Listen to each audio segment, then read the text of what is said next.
début de semaine, mesdames, messieurs, bienvenue à ces moments d'échange consacrés aux questions d'actualité. Nous allons commencer par cette reprise de combat ce lundi dans la matinée aux environs des Saké entre l'armée congolaise et les Wazalendo d'une part et les rebelles du 23 d'autre part. Des détonations ont été entendues dans la zone selon les sources sécuritaires qui affirment que l'attaque du 23 a été maîtrisée et repoussée par l'armée congolaise. Nous allons donc en parler dans l'actualité du jour. Le général David Kambouzi du groupe Wazalendo réitère son ferme soutien au plan du président de la République démocratique du Congo pour restaurer la paix dans l'Est de la République démocratique du Congo. À suivre son intervention dans l'actualité du jour. Messieurs, dames, on va donc se retrouver dans la deuxième partie pour plusieurs questions liées à l'actualité pour ce lundi 25 mars 2024.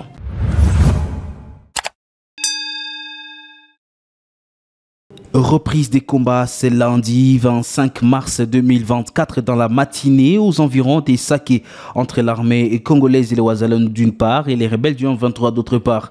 Des détonations ont été entendues dans la zone selon une source sécuritaire à Kivu Morning Post qui affirme que l'attaque du 23 a été maîtrisée et repoussée par l'armée congolaise. Selon la société civile locale, les affrontements se concentrent maintenant sur l'axe Mouchaki-Biamboué. La circulation des civils reprend timidement. D'autres sources à Saké indiquent que la cité enregistre plusieurs cas de pillage des biens de la population. Les maisons des habitants qui ont fui la guerre sont vandalisées par les hommes en armes. Pour l'air, sur les lignes de front, tout est calme. Ismaël Matungulu, journaliste vivant à Saké, revient ici sur la situation dans cet appel téléphonique. Depuis 4h45, que nous avons attendu quelques coups de balles au niveau du village de Kimoka. Et heureusement, depuis à 6h jusqu'à présent, en tout cas la situation s'est rétablie. Et il est déjà à 14h28. En tout cas, il n'y a pas de problème. Il y a toujours silence sur toutes les lignes de front parce que nos Wazalendo, en collaboration avec les FARDC, sont en train de contrôler la cité de Saké. Malheureusement, on a déjà détruit toutes les maisons nécessaires de la population du gouvernement du Cameroun. On ne sait pas qui est en train de piller. On a volé les biens de la population. On a pillé, en tout cas, ceux qui sont restés à Saké. En tout cas, tout on a pillé, on a détruit. Et ce sont des éléments militaires et contrôlés qui se trouvent à Saké. En tout cas, on est en train de piller des maisons de la population. Mais la situation, pour l'instant, est calme sur tous les axes. Axe Saké, Mouchaki, axe Saké, Beremana, mais aussi axe Saké, Kichanga. Il n'y a pas de problème. Le général David Kambouzi du groupe Wazalendo réitère son ferme soutien au plan du président de la République pour restaurer la paix dans l'Est du pays. Lors d'une interview exclusive avec Kivu Morning Post, il affirme avec conviction que rien ne saurait entamer sa détermination à défendre le pays jusqu'au sacrifice ultime. Il rassure le président Félix-Antoine Tshisekedi de son engagement inébranlable à récupérer les terres sous emprise de l'ennemi.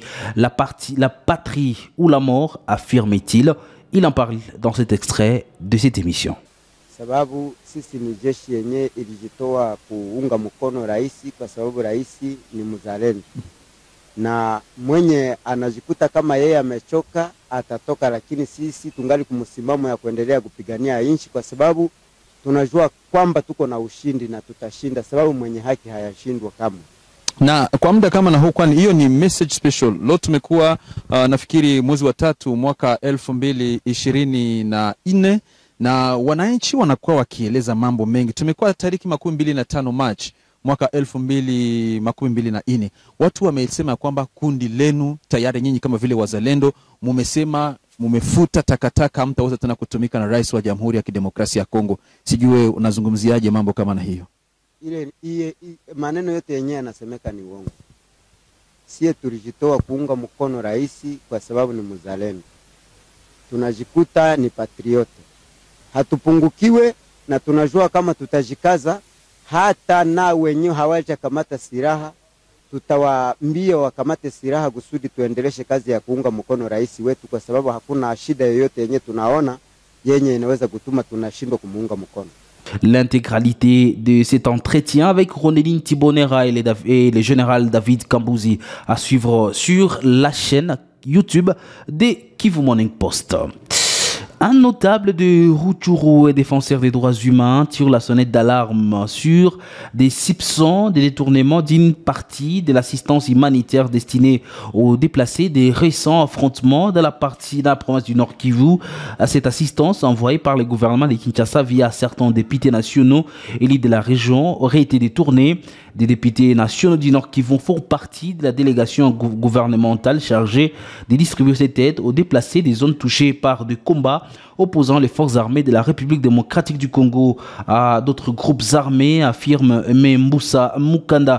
Le bénéficiaire initialement visé par cette assistance humanitaire se trouve dans la partie sud du territoire de Lubero, une zone particulièrement touchée par les violences et le déplacement des populations. Il en parle ici. Merci au gouvernement qui a déboursé une somme d'argent équivalent à plus de 5 milliards de francs congolais.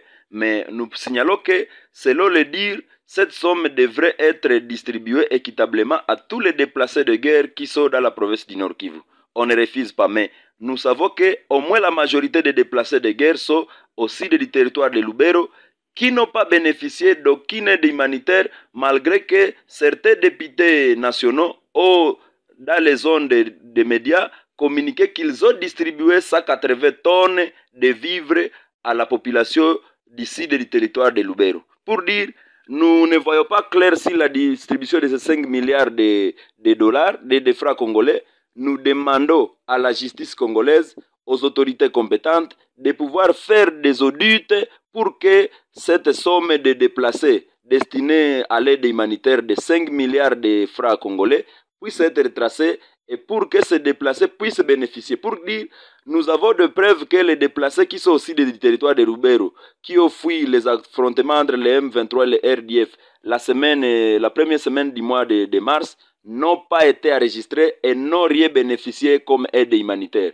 Les rideaux de la 13e G africain se sont donc fermés samedi 23 mars dans la ville d'Accra au Ghana avec la participation de la République démocratique du Congo dans plusieurs disciplines. Cette compétition marque une page tournée pour les léopards congolais qui doivent désormais se concentrer sur la prochaine organisation qui aura donc lieu en 2027 en Égypte, un pays qui reste jusqu'à présent la meilleure nation dans cet événement. Les Congolais qui ne sont pas rentrés le main vide dans la capitale ghanéenne ont rapporté 18 médailles, dont 2 en or grâce aux pigistes Pita Kabeji et Steve Kulenguka. Cette discipline sportive qui s'est distinguée a également obtenu 5 médailles en argent et 4 en bronze aux côtés du handball et de la lutte qui ont également fièrement porté les couleurs de la République démocratique du Congo. Précisons ici que les Jeux africains, également appelés les Jeux de toute l'Afrique ou les Jeux panafricains, sont une compétition multisport créée en 1965 et disputée tous les 4 ans à l'échelle du continent africain. Ça sera tout pour l'actualité du jour. Messieurs et dames, merci à vous de l'avoir suivi.